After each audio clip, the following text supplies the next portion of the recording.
All right, welcome back to week 12. These weeks are flying by soon. I'm going to start counting down the weeks as opposed to counting up the weeks. Anyway, let's give you a quick little update on week 12. I finally have a bike.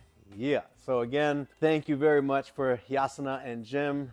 It has been much easier to train now that I have a bike at home. I have now all the tools except for a road bike. That's going to be next month. So in about 2 weeks, I'll go out and buy my road bike. But I pretty much have all the tools that I need.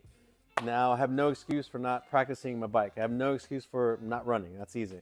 I got no excuse for not swimming, which I've been taking care of. You saw last week on the videos, you saw my progress on my swim stroke. So things are slowly coming around. Now, the big challenge this week or the upcoming weeks is now learning the proper revolution drive, right?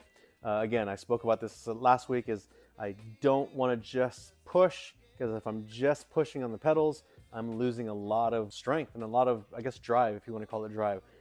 So I've been watching some videos on the proper techniques, and there are several different philosophies out there that I have to start experimenting on what philosophy I like. That's definitely something that I'm going to be practicing a lot now that I have a bike at home. I will definitely start using or start finding exercises that I'm doing single leg revolutions, eventually putting in the double leg. I really want to learn how to do this correctly, because again, I don't want to be out there pushing for 112 miles. I want to make sure that I'm gliding throughout the whole pedal cycle. That way it's not as hard as it is if I just continue to push.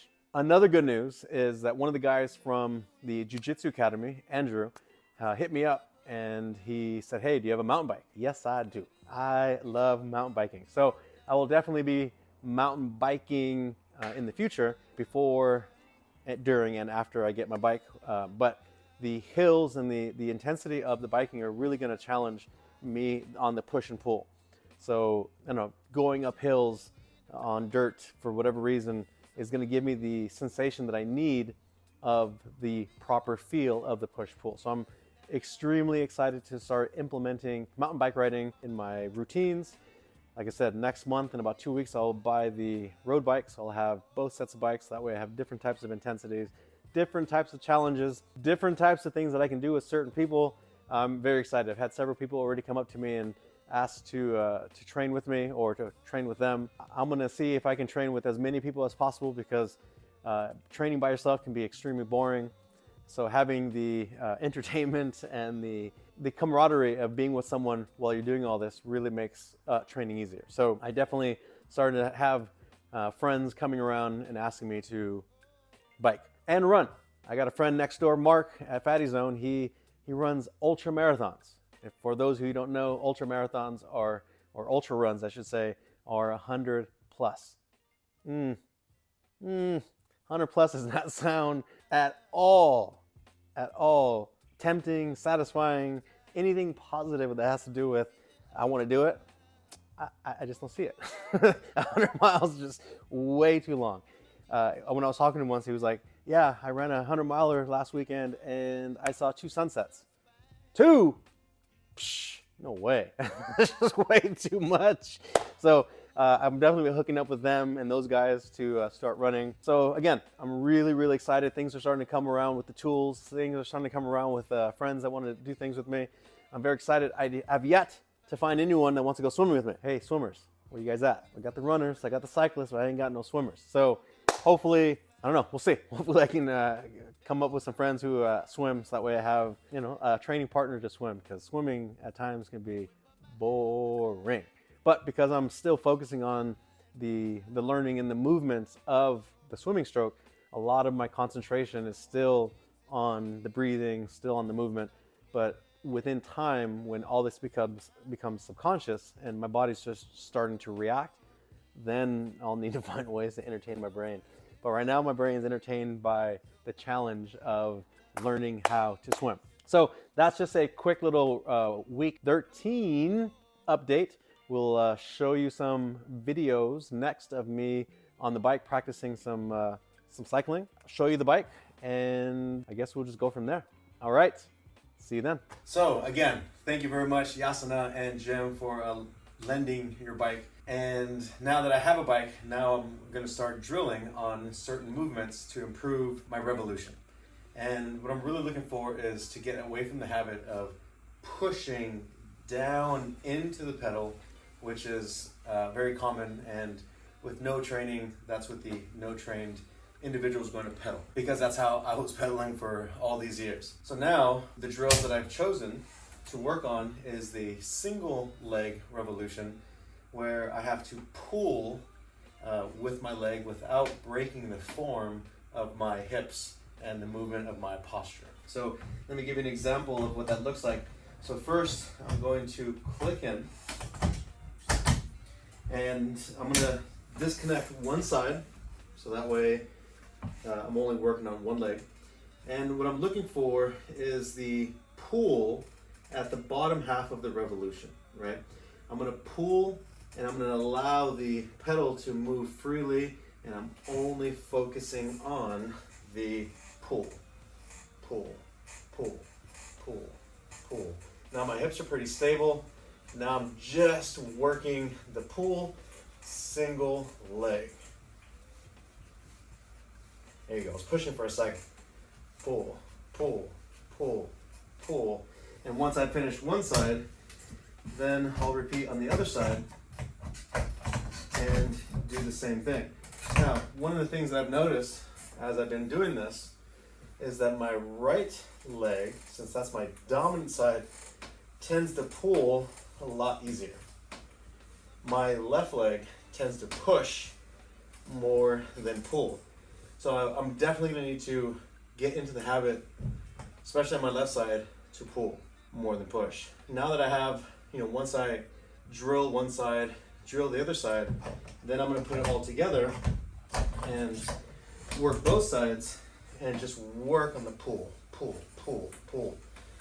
And as I'm pulling, I'm utilizing more hamstring than quads. So with half the revolution, just with a push, I will definitely be working twice as hard, 412 miles. So I really want to make sure that I get that pull, so that the pull and the push makes the revolution a lot more taut throughout the whole movement, and my movement would be a lot more efficient. So that just kind of gives you an example of one of the first drills that I'm going to begin with before I seek out a professional and teach me really how to cycle. Once I get my road bike, which is going to be next month, a trainer will come right after the bike. So hope to see you guys then. All right, so welcome back to the recovery aspect of my training program. So I'm sure you heard of performance enhancing drugs, but let me introduce you to the Power Plate, which is my performance enhancing machine. And the reason I say that is because this is vibration training. Now, there are a lot of benefits to vibration training. Let me name a few. Most importantly, circulation, right? If you notice that the majority of my recovery toys or my recovery items, the biggest thing that I'm looking for is the circulation. To me, circulation is extremely important of making sure that my body is circulated, not have stagnant, swellingness or inflammation. Circulation is number one for me. Vibration training also incorporates more muscle fibers. Now, the reason being is, as it vibrates, your body has to respond to that vibration. And in order to respond to that vibration, it needs to activate more muscles in order to stabilize, if we're just standing on it. So if I did an exercise on the floor, my body requires a certain amount of stability to perform something, right? So for example, a kettlebell swing. If I'm on the floor, right, I'm performing my hip swing, but since the floor is stable, I really don't have to worry about other than the technique of the movement. But if I perform that same exercise on the Power Plate, now my body has to respond to the vibration, so there's going to be a slight instability. And that slight instability is how my body starts to incorporate more muscle fibers while performing the exact same exercise. So if I want to take my time and draw out my workout, then by all means I can do it on a stable environment. But if let's say if I'm in a hurry, or there's a time crunch, right? For example, the marathon for me is a slight time crunch because Rosa and I only had 9 weeks of training. Now, 9 weeks of training on top of the 12 weeks that we did prior, our bodies are in shape, but not running marathon shape. So since we didn't have the 12 weeks the second time around, 9 weeks is still good, but I want to make sure that I utilize those 9 weeks 100%.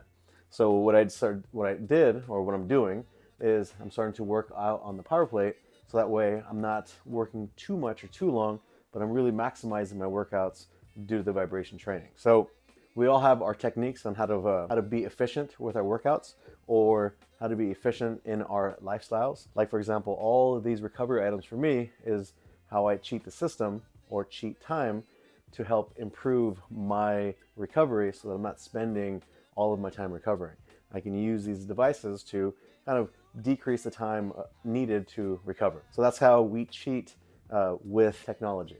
So I'm going to show you just some examples of the vibration. Now, the vibration or frequencies it ranges from 30 hertz up to 50 hertz. Now, the hertz just means the vibration that your body is receiving per second. Now, they're little small vibrations, micro vibrations, but that's what the number represents. So it goes from 30 hertz all the way up to 50 hertz. And obviously, the more hertz, the more vibration, the more stability needed. So let's turn this on.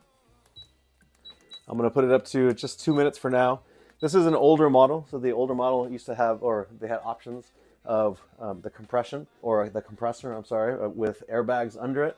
So it kind of allowed the user to be a little bit more dynamic. I don't think they make the air compressors anymore, but the power plates now are so durable that they didn't need them anymore. All right, so that first initial sound that you're going to hear is the compressor, air pumping up the airbags under.